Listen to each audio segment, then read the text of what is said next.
is to highlight the successes and setbacks of Vietnamese Americans today. Hopefully just mostly successes. Yes. And today we have very special guests. We have the creators and the owners of VN Magazine, which we have right here. And they have Dustin Nguyen on the cover. And for our trivia question of the show, what is the number one nut that, well, besides us, right, that the Vietnamese community exports? Well, of course, you're going to have to stay afterwards. You'll find out.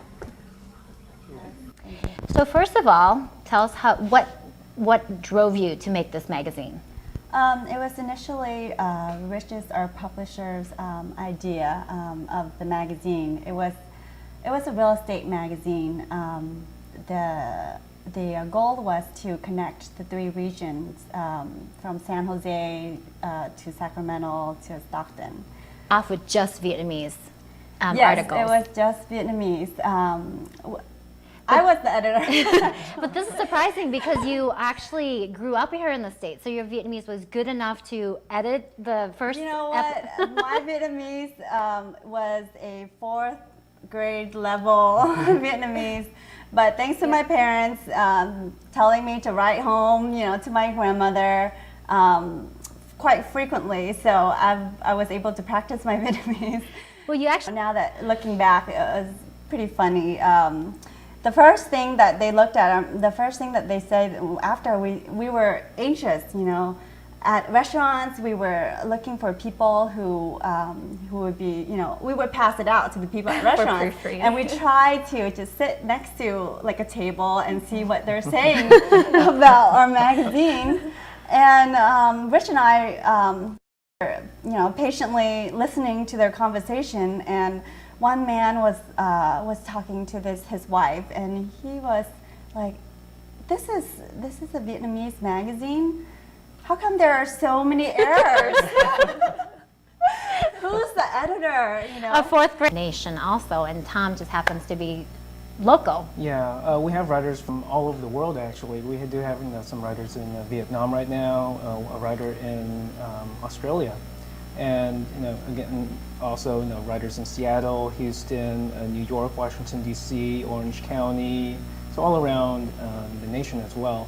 And I think that really brings a unique perspective to our articles, a different perspective on what being a Vietnamese person is like, Vietnamese Australian versus Vietnamese American, or a Vietnamese American living in Vietnam. Tips on how to cook a Vietnamese dish or things like that.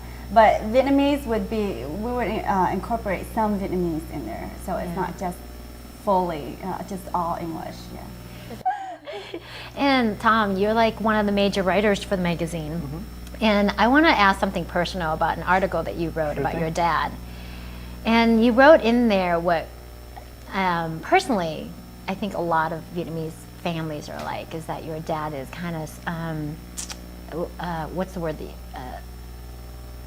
reserved. You're right. And doesn't show a lot of emotions to his children, even though he may love them, but he doesn't show that love, that proud. Right. Now, did your dad read that article? I do believe he did read it, and like a quote-unquote typical Vietnamese father, he didn't really mention anything too much about it. I think as I've grown older, and the longer that my family has spent here in the U.S., he really has become more open in terms of I work in politics. How many Vietnamese Americans do you know that really works in politics? So him give me that freedom, I think, is really a testament of him opening up his mind to living in a different country now. Yeah, but you also wrote that he wasn't very cool with the idea that you went to the social sciences, right? Yeah, that's correct. When I was planning my where I want to go to college, what I want to study, I've always enjoyed politics, so naturally I wanted to go into political science. And foreseeing how he is, I'd say I pitched the idea. Okay, I'll minor in economics, and my brother, in all of his wisdom, offhandedly mentioned to my dad that He had a friend while he was in college that majored in political science and who was working at a Toys R Us after he graduated. So that kind of put the damper on, studying poli sci. So I ended up at first. States. Do you feel that sort of fuels you what you're doing right now, or do you feel part of that has held you back, that you could have done this earlier if your parents would have pushed you more, like, Right. I was pretty much, my parents were supportive of me, whatever I wanted to do. So my background was management information systems, so it was more on business and technology. That was the technology boom back then when I was in college. If I knew that this is what I wanted to do, I would take more classes in marketing and advertising, more classes in art. I'm actually the art director of viet magazine and co-owner. So that's the area. Art is the area that I'm interested in also. So I wished, if I knew, I would have been pursuing my art and business career together. Yeah, I guess all the Vietnamese around you are either lawyers or engineers or medicine, is that right? Pretty much before art. Is that a career? It's not bad. I mean, it's not a bad field to go into, but it might not be cut out for everyone. Right. Yeah. And you pretty much just went into your field, but do you feel bad, do you think?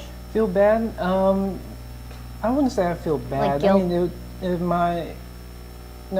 I've always enjoyed writing, and this allows me that outlet, and a career in publishing I never really considered, but I think it has segued really well into or at least my career as a lobbyist has really segued well into writing for VN. It gives me a broad perspective of various various issues, and I can apply that to my articles.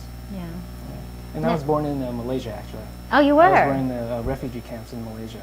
No, you were too, right? Oh, I mean, you're like the first magazine out there. But I'm just grateful that there's this opportunity that we get to, do something like this. I never thought of doing a magazine, but once I'm in it with Rich and with Tom and with my Tuan, it just through times it just makes a lot more sense that we are a part of like a voice for our generations.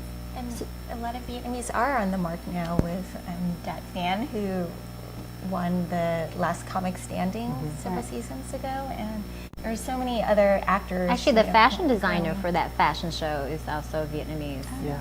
A couple of years ago. And we, in the various issues, we have highlighted celebrities or fashion designers and things like that. But at the same time, I think we also focus a lot on the community. No, I agree on the Yeah. community because, each one of us who emigrated here and survived is something to say, and you can't forget.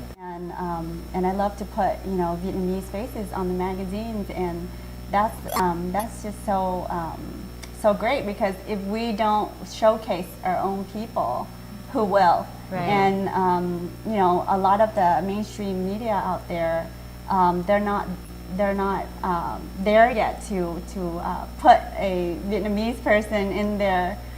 Wasn't Nikki Tran beautiful? I didn't even want to sit that next to her. Oh my God, Nikki, you make the rest of us look so bad.